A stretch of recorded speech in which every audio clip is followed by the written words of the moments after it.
যুদ্ধ কেউ চায় পৃথিবীতে, চাওয়া উচিত না।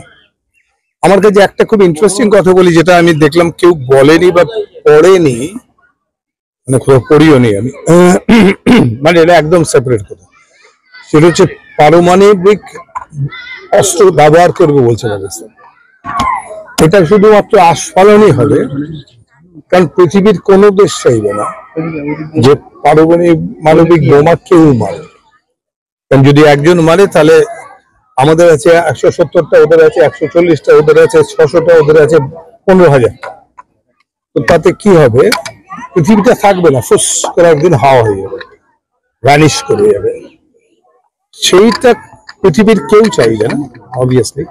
তো সেক্ষেত্রে আমার মনে হচ্ছে এটা এক ধরনের পারমাণবিক বোমা থাকাটা এক ধরনের সেফটি, কারণ কখনো এটা ইউজ করা হবে না। যা যুদ্ধ হবে এই মিসাইল ফিসাইল দিয়ে যা হয় সেরকমই। লাঠিচার্জ, পুলিশের লাঠিচার্জটাকে আপনি কিভাবে দেখছেন? ভালো না, যুদ্ধ যেমন ভালো না, এটাও ভালো না, অন্যায়।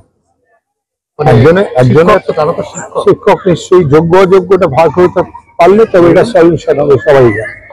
দায়ী কি ভাগ হলো না, এইটা মুশকিল, এটা বলা মুশকিল, এটা আমি বলবো না। মানে আপনি পুলিশের লাঠি, আমার কিছু বলা নেই, নো কমেন্টস আছে। লাঠিচার্জে আপনি প্রতিবাদ, এটা বলে দিলে হয়ে গেল, শেষ, তাই না? ভাগ হয়ে গেল, তাই লাঠিচার্জে প্রতিবাদ জানাচ্ছে। হ্যাঁ, লাঠি বা যে কোনো অত্যাচার যে কোনো লোকের উপর অন্যায়,